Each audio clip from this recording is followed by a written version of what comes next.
दोस्तों, मैं हूं आज मोनिका और लेकर आई हूं इस कहानी का अगला एपिसोड। वकील साहब सोचने लगे, अब कैसे स्वराज सर को इस मीटिंग में बुला सकता हूं। सिंह साहब वैसे ही गुस्सा हैं और ऐसा ना हो कि स्वराज सर को देखकर मुझ पर भी गुस्सा होने लगे। मीटिंग शुरू हो चुकी थी। सिंह साहब सुधीर जी को बोले, आखिर ये सब क्या है सुधीर जी?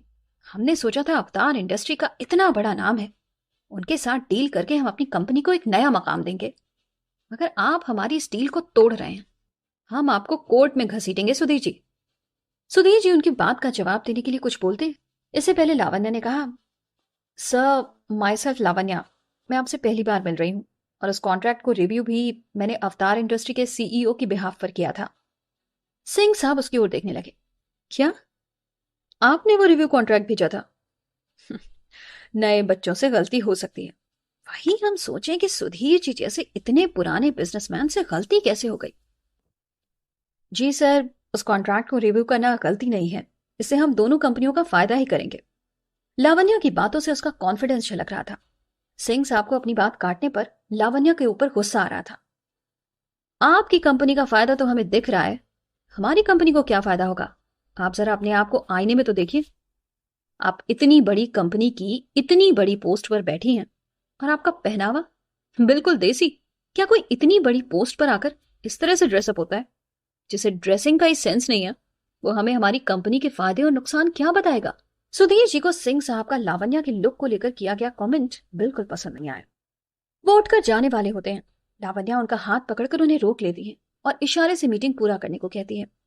लावण्या बोली, जी, आप मेरे पहनावे से मेरे टैलेंट को जज नहीं कर सकते। आप मेरी राय तो सुनिए। इस डील के लिए बस थोड़ी सी कॉस्टिंग बढ़ाने के बाद हम आपको पहले से बेहतर प्रोडक्ट डिलीवर करेंगे। उसके कारण आपका फाइनल प्रोडक्ट भी बेहतर होगा और आपको फायदा ही होगा। इससे दोनों कंपनियों का नाम मार्केट में अच्छा होगा। उन दोनों की बातों के बीच फिर से वकील साहब का फोन बजने लगा। फोन स्वराज का था। वकील साहब सिंह साहब से डरते हुए फोन लेकर बाहर निकल आए। बाहर आकर स्वराज से बात करके जवाब दिया, रुकिए सर, मैं कुछ करता हूं। फिर वो अंदर आकर बोले, बाहर लॉबी में मुझे स्वराज इंडस्ट्री के मालिक मिस्टर स्वराज मिले हैं। अगर आप लोग कहें तो मैं उन्हें बुला लेता हूं। आप दोनों के बीच सुलह कराने में मदद हो जाएगी।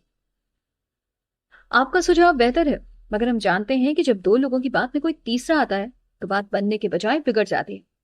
और सिंह साहब से हमारा घरेलू रिश्ता है, इस बीच में किसी बाहर वाले को नहीं लाएंगे। कहते हुए लावण्या ने सिंह साहब का मन बदलने की कोशिश की। उनकी बात सुनकर सिंह साहब के चेहरे पर मुस्कुराहट आ गई। उन्हें मुस्कुराते देखकर सुधीर जी को थोड़ा ठीक लगा कि शायद बात बन सकती है। फिर सिंह साहब बोले, वकील साहब, जब हम आपको बीच बचाव के लिए लाए हैं तो किसी दूसरे की क्या जरूरत है? उनकी बात सुनकर वकील साहब उनके पास रखी चेयर पर बैठ गए और अपना फोन स्विच ऑफ कर लिया। लावण्या ने उन्हें अपना पूरा पॉइंट ऑफ व्यू समझाया और उन्हें हर तरह से कन्विंस कर नया कॉन्ट्रैक्ट साइन करने के लिए मना लिया। सिंह साहब सुधीर जी की ओर देखने लगे, तुम्हारी नई मैनेजर बड़ी स्मार्ट है। मैंने उसे गलत जज किया। पहले तो इसने मेरे गुस्से को खत्म किया, फिर अपनी बात मनवा ही ली। वकील साहब, ये पेपर पढ़ लो, हम लोग आज ही साइन करेंगे। उनकी बात सुनकर सुधीर जी मुस्कुरा दिए। ये तो बहुत अच्छी बात है, इसका मतलब आप नाराज नहीं हैं। हमारी नई मैनेजर मतलब हमारी बिटिया ने आपको मना ही लिया। सिंह साहब ने हंसते हुए जवाब दिया, नहीं, हम आपसे नाराज नहीं हैं और हमारा अगला कॉन्ट्रैक्ट भी हम आप ही को देने वाले हैं, अगर दो शर्तें हैं। सुधीर जी बोले, कैसी शर्त? सिंह साहब ने कहा, भाई, पहली शर्त तो यह है कि बड़ी देर से गुस्से में बैठे हैं, जरा कॉफी वॉफी पिलवा दो। और दूसरी शर्त यह है कि हमारा अगला कॉन्ट्रैक्ट भी आपकी नई मैनेजर मतलब आपकी बेटी ही देखेगी और दोनों कंपनियों को फायदे में रख के रेट डिसाइड करेगी। उनकी बात सुनकर सुधीर जी और लावण्या दोनों मुस्कुरा दिए। लावण्या ने इंटरकॉम पर कॉल करके सबके लिए कॉफी ऑर्डर की और कॉफी पीते पीते सिंह साहब ने कॉन्ट्रैक्ट साइन कर दिया। सभी लोग मीटिंग रूम से बाहर निकले। स्वराज ने लावण्या के पास आकर पूछा, कैसी रही तुम्हारी मीटिंग? कोई दिक्कत तो नहीं हुई? कोई दिक्कत हो तो मुझे बताओ, मैं सॉल्व कर दूंगा। रिलैक्स हो जाओ स्वराज, कोई दिक्कत नहीं है और मीटिंग भी नॉर्मल थी, कोई प्रॉब्लम नहीं थी। हमें बधाई दो कि हमारी पहली मीटिंग ही सक्सेसफुल मीटिंग रही है। कहते हुए लावण्या मुस्कुरा दी। उसकी बात सुनकर स्वराज उसके सामने तो मुस्कुराया, मगर अपने वकील को देखकर उन्हें इशारे में धमकी देकर चला गया। सिंह साहब भी अपने ऑफिस के लिए निकल गए। सुधीर जी लावण्या के पास आकर बोले, बेटा, ये तुम्हारे कॉन्फिडेंस का नतीजा है, वरना जो आदमी सीधे मुंह कभी बात नहीं करता वो दूसरों की शर्तों पर काम कर रहे हैं। हमें तो उम्मीद नहीं थी कि ये कॉन्ट्रैक्ट भी हमें वापस मिलेगा, और तुम उनसे अगला कॉन्ट्रैक्ट भी साइन करवा रही हो। रियली प्राउड ऑफ यू बेटा। और फिर उन्होंने मयंक को फोन लगाकर सारी बात बताई तो उनकी बात सुनकर मयंक खुश हो गया। बाबा साहब, हमने भी लावण्या को डांट दिया था, अभी फोन लगाकर पहले उसे बधाई दे देते हैं और अपनी बात के लिए माफी भी मांग लेते हैं। कहते हुए मयंक फोन रख देता है। स्वराज अपने ऑफिस में पहुंचकर गुस्से में अपने केबिन में जाकर अपना सामान फेंकने लगता है। तभी उसके फोन पर वकील साहब का फोन आता है। स्वराज गुस्से में बोला, जब काम था तब तो कुछ कर नहीं पाए, अब क्या है? वकील साहब ने जवाब दिया, अरे आप नाराज मत होइए, आपका काम तो हो गया। लावण्या मैम पर कोई आंच नहीं आई, बल्कि सिंह साहब तो उनके काम करने के तरीके से खुश हो गए। मैंने कोशिश की थी आपको मीटिंग में बुलाने की, मगर किसी और के पहले लावण्या मैम ने ही मना कर दिया। उनके मना करने के बाद सभी ने मना कर दिया। कहकर वकील साहब ने फोन रख दिया। स्वराज अपने फोन में लावण्या की तस्वीर देखते हुए खुद से बातें करने लगा। आखिर कब तक तुम मुझसे यूं दूर रहोगी? कभी ना कभी तो तुम मेरे पास आओगी। तुम्हें मजबूर कर दूंगा उस मयंक को छोड़कर मेरे पास आने के लिए। तो दोस्तों, आज के इस एपिसोड में इतना ही। अगले एपिसोड के साथ जल्द मिलती हूं आपसे। दोस्तों, मैं हूं आरजे मोनिका और लेकर आई हूं आपके लिए लावण्या की जिंदगी की कहानी। तो बढ़ते हैं कहानी के इस एपिसोड में आगे। सुधीर जी और लावण्या दोनों ऑफिस से घर आए। सुधीर जी राम अवतार जी को लावण्या के अचीवमेंट के बारे में बता रहे थे। उनकी बात सुनकर राम अवतार जी और मोहिनी दोनों खुश हो गए। शालिनी जी उस समय घर में नहीं थी, शायद अपने दोस्तों के साथ कहीं गई थी। लावण्या अपने कमरे में जाकर चेंज करती है, तब तक कृष्णा ने उसे उसके कमरे में लाकर ही चाय दे दी। उसे देखकर लावण्या बोली, अरे मैं नीचे ही आ रही थी, बस 2 मिनट में, शाम के खाने की तैयारी भी तो करनी है। कृष्णा ने कहा, सब कुछ हो चुका है। हमने मासा को मना किया था कि हम आकर सब कुछ कर लेंगे, मगर वो नहीं मानी। चाय पीते हुए लावण्या बोली। उसकी बात सुनकर कृष्णा ने जवाब दिया, आज खाना छोटी मालकिन ने नहीं, बड़ी मालकिन ने बनाया है। लावण्या आश्चर्य से उसकी ओर देखने लगी। क्या बड़ी माँ ने खाना बनाया है? हाँ, तीज के बाद से तो उनमें बड़े चेंजेस देखने को मिल रहे हैं। आज दोपहर में उन्होंने छोटे मालिक की पसंद के मगध के लड्डू भी बनाए, मगर न जाने क्यों उन्हें लड्डू बनाते देखकर छोटी मालकिन आप लोगों का खाना लेकर ऑफिस चली गई, फिर उसके बाद किचन में नहीं गई। आज शाम को भी बड़ी मालकिन को किचन में देखकर वो अपने दोस्तों के साथ मंदिर चली गई और अभी तक नहीं आई। कहते हुए कृष्णा लावण्या के कमरे से बाहर आ गई। उसकी बात सुनकर लावण्या पहले तो अपने हाथ की चाय के कप को देखने लगी, फिर चाय पीते पीते उसे समझ में आ गया कि शालिनी जी का मूड क्यों खराब था। वो सोचने लगी कि मासा ने हर संभव कोशिश की है कि बड़ी माँ की तबीयत में सुधार आ जाए, मगर अब जब सुधार आ रहा है तो वो नाराज क्यों हो रही हैं? कुछ समझ में नहीं आ रहा। आज उनसे बात करनी पड़ेगी। सोचते सोचते लावण्या ने अपनी चाय खत्म की और रमा जी के कमरे में जाकर उनसे उनका दिन भर का हालचाल पूछने लगी। उन्होंने खुश होकर लावण्या से कहा, तुम्हारे आने से मेरी तबीयत में बड़ा सुधार है, अब मुझे ऐसी दिक्कत नहीं है। तुम सच में बहुत लकी हो हमारे लिए। उनके मुंह से ये बात सुनकर लावण्या मुस्कुराई और बोली, वो तो ठीक है बड़ी माँ, मगर अगर आपको अच्छा लग रहा है तो आपको आराम करना चाहिए। आज आप सुबह से किचन में क्यों लगी थी? आज मेरा बड़ा मन था सुधीर जी की पसंद को ध्यान में रखकर खाना बनाने का। आज मैंने पूरा खाना सुधीर जी की पसंद का बनाया है। तुम जरा टेस्ट करके बताना कि ठीक बना है या नहीं। बहुत दिनों के बाद हम किचन में गए थे, हमें गरम मसाला चाहिए था और हम उसका नाम भूल गए। बहुत देर तक कृष्णा को समझा ही नहीं पाए कि हमें क्या चाहिए। कहकर रमा जी हंसने लगी। लावण्या उनके कमरे से बाहर आकर बैठक में शालिनी जी का इंतजार करने लगी। तभी मोहिनी आकर उसके पास बैठ गई। वाह भाभी साहब, आप तो पहले दिन ही छा गई। बाबा साहब बता रहे थे कि पूरे स्टाफ ने मीटिंग में आपकी कितनी तारीफ की और आपके डिसीजन से कंपनी को कितना फायदा मिला है। लावण्या ने कहा, वो तो मेरा फर्ज था, उसमें तारीफ की कोई बात नहीं है। तभी शालिनी जी भी आ गई। उन्हें देखकर मोहिनी ने लावण्या के दिन भर का हाल उन्हें सुनाया। वो बहुत खुश हो गई। लावण्या बोली, वो तो मासा के आशीर्वाद का ही नतीजा है जो हमारी मीटिंग इतनी सक्सेसफुल रही। आइए मासा, हाथ मुंह धो लीजिए, हम खाना लगा देते हैं। कहते हुए वो शालिनी जी की ओर देखने लगी। शालिनी जी थोड़ी उदास थी। नहीं, मेरा मन नहीं है, आप लोग खाना खा लो। मोहिनी को उनके जवाब से थोड़ी चिंता सी हुई। पता नहीं आज मासा को क्या हो गया है, दोपहर में भी उन्होंने खाना नहीं खाया। लावण्या मोहिनी को समझाने लगी। कोई बात नहीं, उन्हें मैं खिला दूंगी। तुम बाबा साहब और दादा साहब को बुलाओ, उनका खाना लगा देते हैं। हाँ, मुझे तो बहुत तेज भूख लग रही है। आज बड़ी माँ ने मेरे फेवरेट मक्के के ढोकले बनाए हैं, मोहिनी खुश होते हुए बोली। लावण्या ने रमा जी का खाना लगाकर कृष्णा को उनके कमरे में भेजा।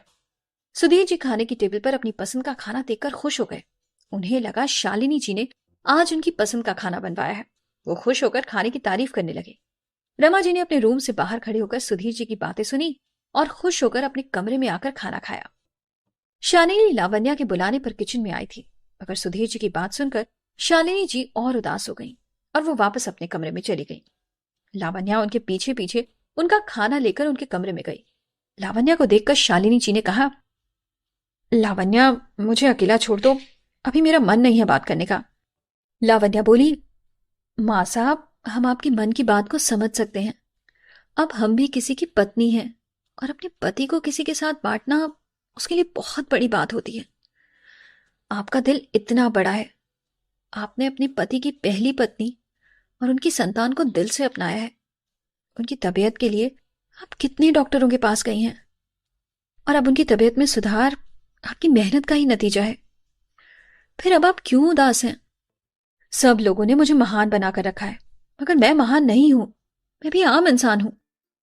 रमा दीदी का ख्याल मैंने उनकी छोटी बहन बनकर रखा है और मैं भी चाहती थी कि वो ठीक हो जाएं। वो ठीक भी हो रही हैं, इसकी मुझे खुशी हुई। मगर पता नहीं क्यों मुझे ऐसा लगने लगा है कि वो सुधीर जी को दोबारा पाना चाहती हैं। लावण्या, मैं उनके साथ सब कुछ बांटने को तैयार हूं, मगर मैं सुधीर जी को नहीं बांट पाऊंगी। माना सुधीर जी पर उनका पहला हक है, मगर इतने सालों से सुधीर जी सिर्फ मेरे हैं और मेरे ही रहेंगे। कहते हुए शालिनी जी लावण्या के गले लगकर अपना मन हल्का करने लगी। लावण्या उन्हें मनाकर मुश्किल से खाना खिलाकर अपने कमरे में आ गई। आज कमरे में आने के बाद लावण्या के मन में मयंक का ख्याल नहीं आया।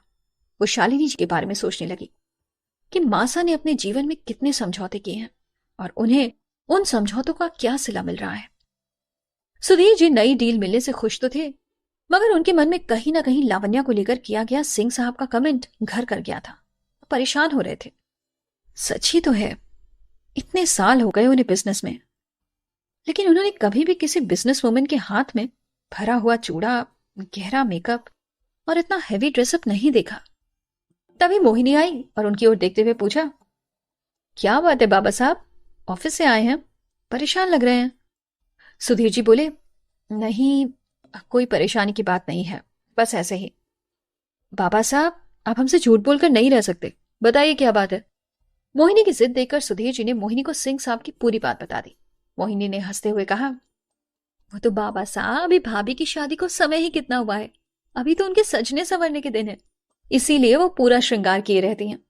सुधीर जी बोले, वो बात तुम और हम समझ सकते हैं, मगर कल फिर किसी क्लाइंट ने लावण्या की ड्रेसिंग सेंस पर उंगली उठाई तो हम सहन नहीं कर पाएंगे।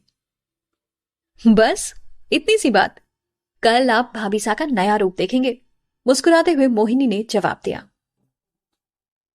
तो दोस्तों, आज के इस एपिसोड की कहानी यहीं तक। अगला एपिसोड लेकर फिर मिलती हूं आपसे। दोस्तों, मैं हूं आरजे मोनिका और हाजिर हूं इस कहानी का अगला एपिसोड लेकर। सुधीर जी को तो मोहिनी ने बोल दिया था कि वो भाभी का रूप बदल देगी, मगर खुद ही सोच रही थी कि क्या भाभी सा तैयार होंगी। अभी उनकी नई नई शादी हुई है और मयंक भाई साहब भी उनसे दूर हैं। ऐसे में उनसे कहूं कि आप श्रृंगार कम करो, कहीं उन्हें बुरा ना लग जाए।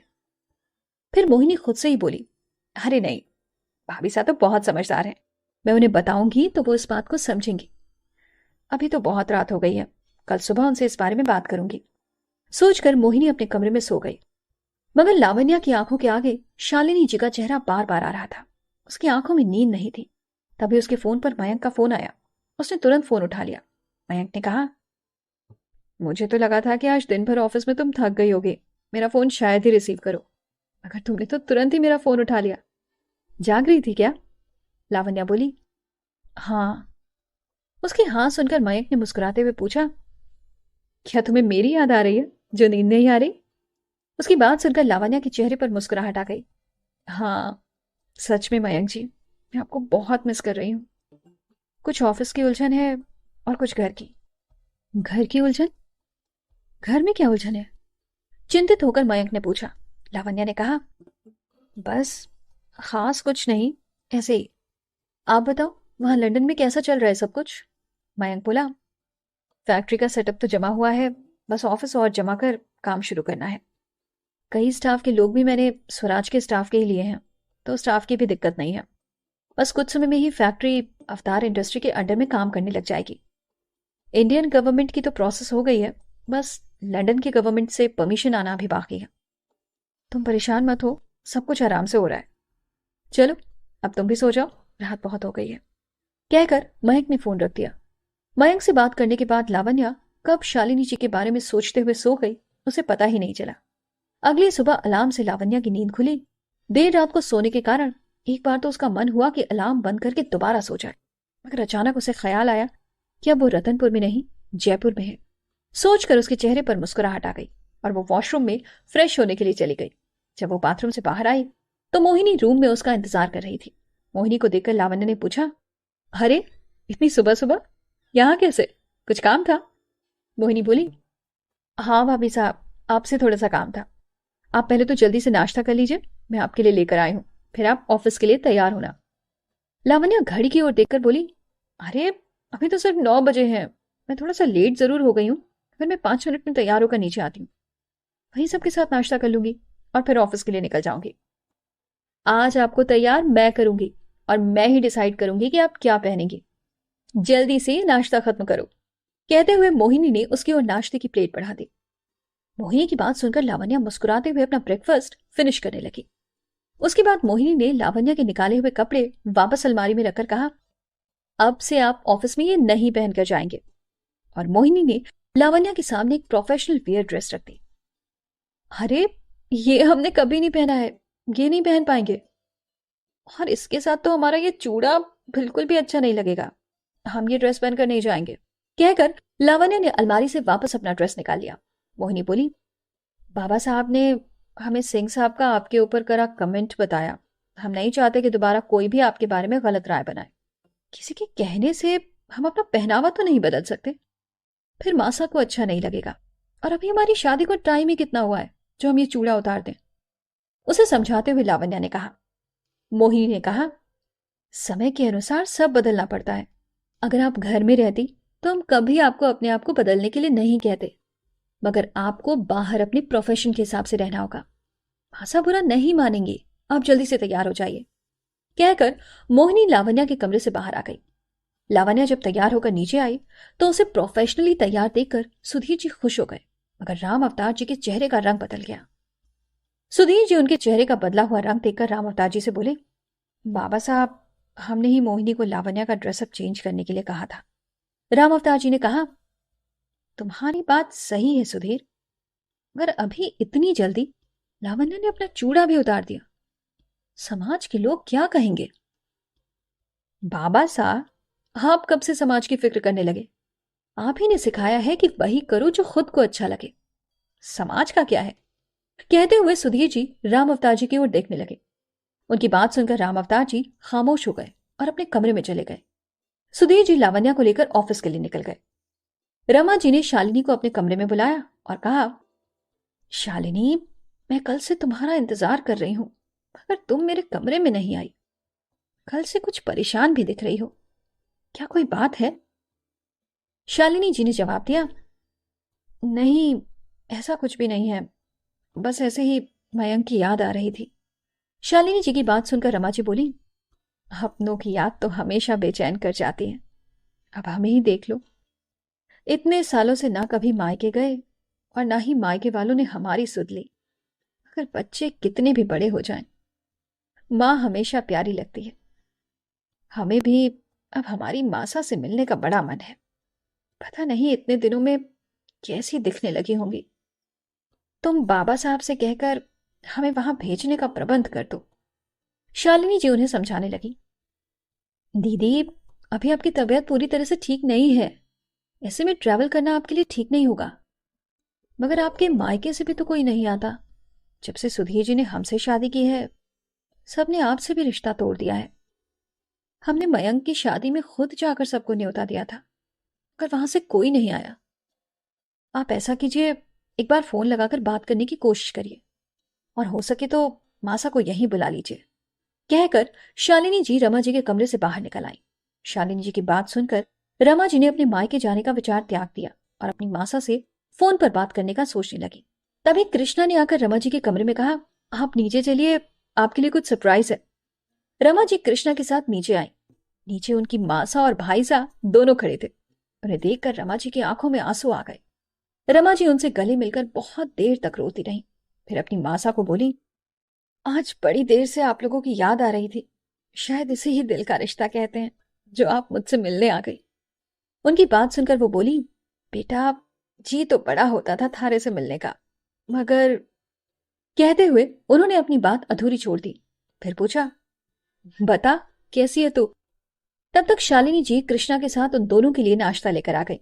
जैसे ही शालिनी जी ने उनके पैर छूकर आशीर्वाद लेना चाहा, वो पीछे हट गई। ये दिखावा तुम समधी जी के सामने किया करो, हमें तुम्हारी सारी सच्चाई पता है। उनकी बात सुनकर शालिनी जी वहां से हट गई। तो दोस्तों, आज के इस एपिसोड की कहानी यहीं तक। अगला एपिसोड लेकर जल्द हाजिर होती हूँ। दोस्तों, मैं हूं आरजे मोनिका और लेकर आई हूं आपके लिए इस कहानी का अगला एपिसोड। शालिनी जी के जाने के बाद रमा जी की मां उनसे बोली, बेटा, तेरी तो किस्मत शुरू से ही खराब थी। पहले पति तेरे हाथ से गया, फिर तू सौतन के भरोसे हो गई, और अब शालिनी ने इस घर में अपना दबदबा कायम करने के लिए मयंक की शादी एक गांव की लड़की से करा दी। अगर सगी मां होती तो क्या मयंक की शादी गांव में होने देती? इतना पढ़ा लिखा खूबसूरत मेरा नवासा, उसकी भी किस्मत खराब कर दी। मगर अब कोई बात नहीं, बहुत हो गया। मेरी गलती थी जो तेरा ध्यान नहीं रखा। अब मैं यहीं रहकर तेरा ध्यान रखूंगी, क्योंकि तेरी बहू भी तो अब शालिनी का ही कहना सुनेगी। वैसे कहाँ है? अभी तक आई नहीं क्या? या फिर उसे मेरे आने की खबर किसी ने नहीं दी? या फिर उसने आना ही जरूरी नहीं समझा? उसकी बात सुनकर रमा जी गुस्सा होते हुए बोली, आपकी पुरानी आदत गई नहीं। आपको सभी लोग गलत लगते हैं, सिवाय आपके। शालिनी के साथ आपने अभी जो व्यवहार किया है, मुझे जरा भी पसंद नहीं आया। आप लोगों ने तो कभी मेरा ध्यान दिया नहीं कि मैं जिंदा हूं या मर गई। वो तो शालिनी की मेहनत का नतीजा है जो मैं आज आप लोगों के सामने खड़ी होकर बात करने की कंडीशन में हूं। मेरी सौतन ने नहीं, मेरी छोटी बहन ने मेरा ध्यान रखा है, समझिए आप। और रही मयंक की शादी की बात, तो एक बार आप लावण्या से मिल लीजिए, आपकी सोच बदल जाएगी।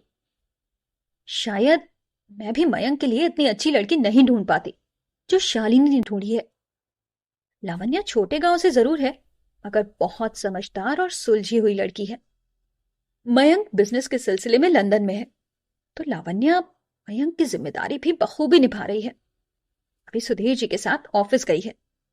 शाम को जब आकर आपसे मिलेगी, आपको उससे मिलकर बड़ी खुशी होगी। कहते कहते रमा जी की आंखों में आंसू आ गए और उनका पूरा शरीर पसीना पसीना हो गया। उनकी हालत देखकर कृष्णा ने तुरंत शालिनी जी को बुलाया। शालिनी जी और कृष्णा दोनों ने अपना सहारा देकर उनके कमरे में ले गए। शालिनी जी ने उनका बीपी चेक किया, जो बढ़ा हुआ था। शालिनी जी ने उन्हें दवाई दी और आराम करने का कहकर उनके कमरे से बाहर आ गई। रमा जी बोली, शालिनी, तुम माँ की बातों का बुरा मत मानना। बिना सोचे समझे कुछ भी बोल देती हैं, मगर मन की बड़ी साफ है, किसी के लिए ज्यादा देर तक बुरा नहीं सोच सकती। शालिनी जी ने कहा, दीदी, आप ज्यादा मत सोचिए, वैसे ही आपका बीपी बढ़ा हुआ है, आप बस आराम करिए, बाकी सब कुछ हम मैनेज कर लेंगे। बाहर आकर वो रमा जी की मासा को बोली, माँ साहब, हम आपकी बहुत इज्जत करते हैं, मगर हमें हमारा घर बहुत प्यारा है, इसे दोबारा तोड़ने की कोशिश मत करिएगा। हमें बाबा सा ने आपकी आदत के बारे में बताया हुआ है, मगर हम आपकी चालाकियां यहां नहीं चलने देंगे। उन्होंने कृष्णा को आवाज देकर बुलाया और कहा, मासा और भाईसा का सामान ले जाकर गेस्ट रूम में रख दो, क्योंकि मेहमान तो वहीं रुकते हैं ना। कहकर शालिनी जी उनकी ओर देखते हुए किचन में चली गई। रमा जी के भाई शालिनी जी को जाते देखकर कहने लगे, मासा, आप तो बोल रही थी कि इतने दिनों बाद जाकर उन लोगों की बोलती बंद कर देंगी, मगर यहां तो शालिनी ने आप ही की बोलती बंद कर दी। कहकर वो हंसने लगा। उसे हंसते हुए देखकर वो गुस्से में उनकी ओर देखने लगी। इतने सालों तक इन्होंने मुझे मेरी बेटी से दूर रखा है, बदला तो मैं लेकर रहूंगी। मेरी बेटी के एक एक आंसू का बदला पूरा खानदान चुकाएगा। तू देखता जा मैं क्या करती हूं। आने दे इसकी बहू को, आज पहले उसकी ही खबर लूंगी।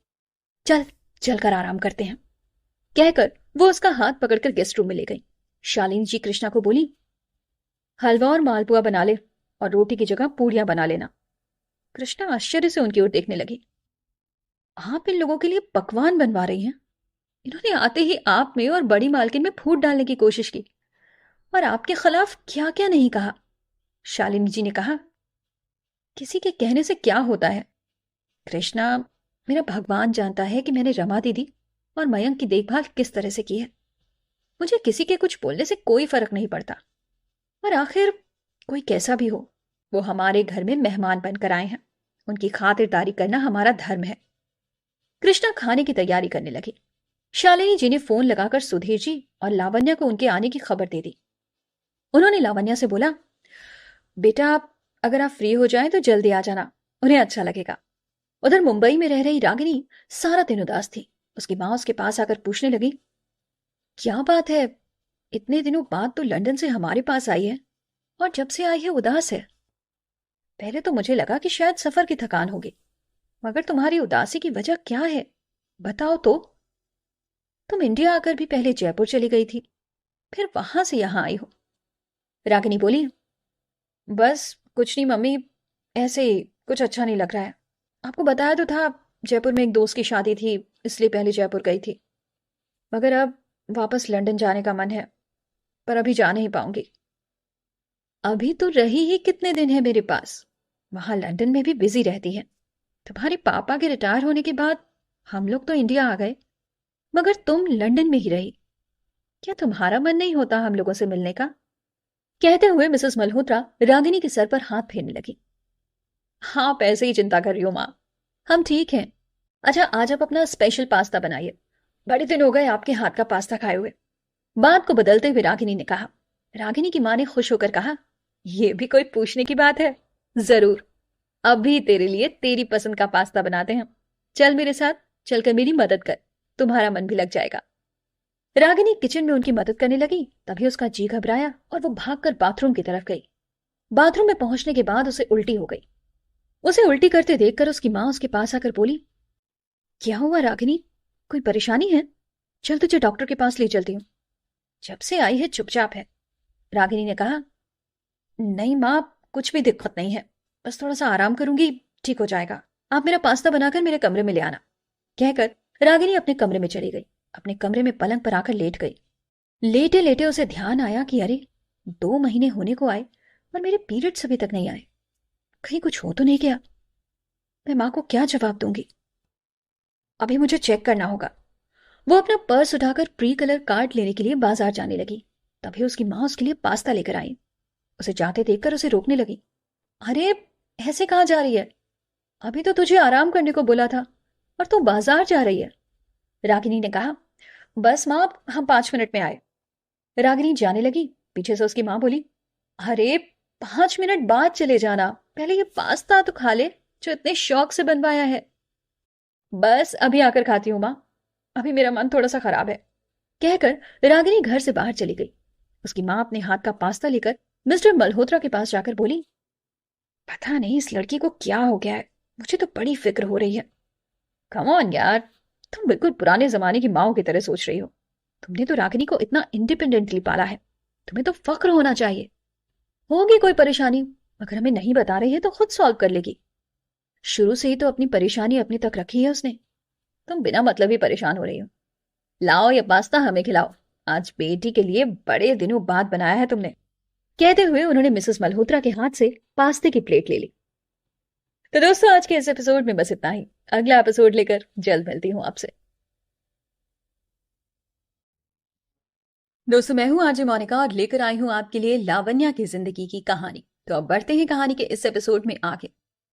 रागिनी बाजार से जैसे ही वापस आई, उसकी माँ ने उसका हाथ पकड़कर उसे अपने पास बिठाया और उसके सर पर हाथ फेरकर बोली, बेटा, तू तो शुरू से ही इंडिपेंडेंट रही है, अपनी परेशानियां खुद सॉल्व कर सकती है, मगर क्या तू हमें इतना भी नहीं बताएगी कि तेरी परेशानी क्या है? हमें क्या तुम्हारी परेशानियां जानने का भी हक नहीं है? नहीं माँ, ऐसी कोई बात नहीं है, बस ऑफिस की थोड़ी सी परेशानी है। हाँ, ऑफिस में हमारे बिना काम नहीं हो रहा है, और हमारा इंडिया से जाने का मन नहीं है। अभी हमें और आपके साथ रहना है। कहकर वो अपनी माँ के गले लग जाती है और अपने कमरे में जाकर प्री कलर कार्ड लेकर चेक करने लगती है। हो गई शांति तुम्हारे मन को। अब तो रागिनी ने बता दिया ना कि ऑफिस की परेशानी है। कहते हुए मिस्टर मल्होत्रा मुस्कुरा दिए। मिसेस मल्होत्रा बोली, यही तो फर्क होता है पिता और माँ में। माँ बच्चों की आंखों से अनकहा भी पढ़ सकती है, और मेरी बेटी की आंखें मुझसे बहुत कुछ कहना चाहती हैं, मगर कह नहीं पा रही हैं। उनकी बात सुनकर मिस्टर मल्होत्रा बोले, अब माँ और बेटी के बीच में मैं क्या बोल सकता हूं। फिर उन्हें हंसाने के लिए बोले, वैसे तुमने पास्ता बड़ा टेस्टी बनाया है, थोड़ा और मिलेगा। वो मुस्कुराकर उठकर किचन से उनके लिए पास्ता लेकर आई और रागिनी के लिए प्लेट लेकर उसके कमरे में गई। इसी बीच रागिनी ने टेस्ट कर लिया था, जो पॉजिटिव था। उसे समझ नहीं आ रहा था कि अब क्या करना है। स्वराज उसे कभी नहीं अपनाएगा, वो तो लावण्या से प्यार करता है, मगर स्वराज की गलती की सजा अजन्मा बच्चा क्यों भुगते, कुछ समझ में नहीं आ रहा था। किससे अपनी मन की बात करे। तभी वहां अपनी मां को देखकर रागिनी की आंखों में आंसू आ गए और वो उनके गले लगकर रोने लगी। उसे रोते देखकर मिसेस मल्होत्रा बोली, आज अपने इन आंसुओं को बह जाने दे, तेरे मन की तकलीफ हल्की हो जाएगी। फिर अगर तेरा मन करे तो मुझे बता देना कि क्या परेशानी है। रागिनी ने धीरे से कहा, मां, अगर ऐसी कोई बात है जिसमें मेरी गलती नहीं है, फिर भी उसकी सजा मुझे मिल रही है, मैं क्या करूं। किसी ने मेरे साथ बहुत गलत किया है और मैं कुछ नहीं कर पाई। बेटा, मैंने तुझे कभी भी गलत सहने की बात नहीं बोली। कभी भी किसी की गलत बात सहन मत करना। तुम्हें कभी भी मेरी जरूरत हो, मैं हमेशा तुम्हारे साथ हूं। तो मुझे बताओगी नहीं क्या हुआ? मिसेस मल्होत्रा उससे पूछने लगी। मां, मुझे थोड़ा वक्त दो, मैं तुम्हें सब बताऊंगी। कहकर रागिनी उनके गले लग गई। लावण्या ऑफिस से शाम को जब घर आई तो मयंक की नानी बैठक में उसका इंतजार कर रही थी। शालिनी जी ने पहले ही फोन लगाकर लावण्या को बता दिया था, इसलिए जैसे ही उसने बैठक में उन्हें बैठे देखा, तुरंत जाकर उनके पैर छूकर आशीर्वाद लिए। लावण्या अचानक से उनके पैर छूने लगी तो उन्होंने आशीर्वाद देकर रमा जी से पूछा, कौन है ये? रमा जी बोली, यही तो मेरी मयंक की लावण्या है। फिर वो उसे ऊपर से लेकर नीचे तक घूरते हुए देखने लगी। कोई कैसे पहचानेगा कि ये नई दुल्हन है? रमा, तू तो बड़ी तारीफ कर रही थी तेरी लावण्या की। हमें तो उसके संस्कार देखकर ही समझ में आ गए। अभी कितना समय हुआ है शादी को और पति भी विदेश गया हुआ है, मगर ये है कि उसकी सलामती के लिए श्रृंगार भी नहीं किया है। कम से कम सुहाग का चूड़ा तो 6 महीने पहनना चाहिए, पर यहां तो वो भी नहीं। शालिनी, क्या देखकर तूने इसे पसंद किया था? तुझे तो जैसे अपने सर का बोझ उतारना था कि बहू आकर सौतन का ख्याल रखेगी, मुझे फुर्सत मिले। उनकी बात सुनकर शालिनी जी कुछ कहती उसके पहले ही लावण्या बोली, हमें माफ कर दीजिए नानी जी, इस तरह का पहनावा हमारी संस्कृति नहीं है, मगर हमारी मजबूरी है। हमें बाबा साहब के साथ ऑफिस जाना पड़ता है। अभी आपको ऑफिस में काम करने वाली लावण्या नजर आ रही है। आप हमें थोड़ा सा समय दीजिए, आपके सामने आपके नवासे की दुल्हन हाजिर हो जाएगी। कहकर लावण्या बैठक में से अपने कमरे में चली गई। कमरे में जाने के बाद लावण्या ने वापस से राजपुताना कपड़े पहने, हाथों में चूड़ा, भरी हुई मांग और पूरा श्रृंगार कर उनके सामने आ गई। उसे इस तरह से देखकर वो बहुत खुश थी, मगर दिखावटी गुस्सा अपने चेहरे पर लाकर बोली, सिर्फ सजना संवरना ही ठाकुरों वाला है कि कुछ संस्कार भी हैं ठाकुरों वाले? हमें तो नहीं लगता कि माँ ने कुछ सिखाकर भेजे हैं, वरना ऐसे आकर हमारी बराबरी में ना बैठती, जाकर रसोई में लग जाती। सुबह से सास रसोई में लगी है और बहू बाहर घूम रही है। बता, थारे रसोई में कई कई बनानो आवे हैं? लावण्या को उनकी बात सुनकर अपनी बुआ सा की बात याद आई कि कभी किसी को पलट कर जवाब नहीं देना है, वो उठकर जाने वाली होती है। तभी सुधीर जी, जो देर से उसकी बातें सुन रहे थे, उनसे रहा ना क्या, उन्होंने लावण्या को रुकने का इशारा किया और वो बोले, माँ साहब, आप लावण्या को गलत समझ रही हैं। वो तो इतनी समझदार है कि अपनी शादी के तुरंत बाद अपने पति को अपने से दूर जाने पर भी नहीं रोका, बल्कि उसके एब्सेंस में उसकी जिम्मेदारियां भी खुशी से निभा रही है। सुधीर जी की बात सुनकर तुलसीबाई यानी मयंक की नानी जोरों से हंसने लगी। उनकी हंसी देखकर सुधीर जी सहम गए। फिर वो बोली, वो तो इस घर का पानी ही कुछ ऐसा है कि पति नई ब्याहता को छोड़कर चले जाते हैं और बेचारी मेहरारू कुछ बोल भी नहीं पाती है। इतिहास अपने आप को दोहरा रहा है। उनकी बात सुनकर सुधीर जी बिना कुछ कहे वहां से उठकर चले गए। लावण्या भी वहां से हटकर किचन में चली गई।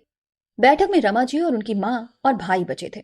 रमा जी गुस्से में बोली, माँ साहब, हम देख रहे हैं कि सुबह से जब से आप आए हैं सबको नाराज कर रहे हैं।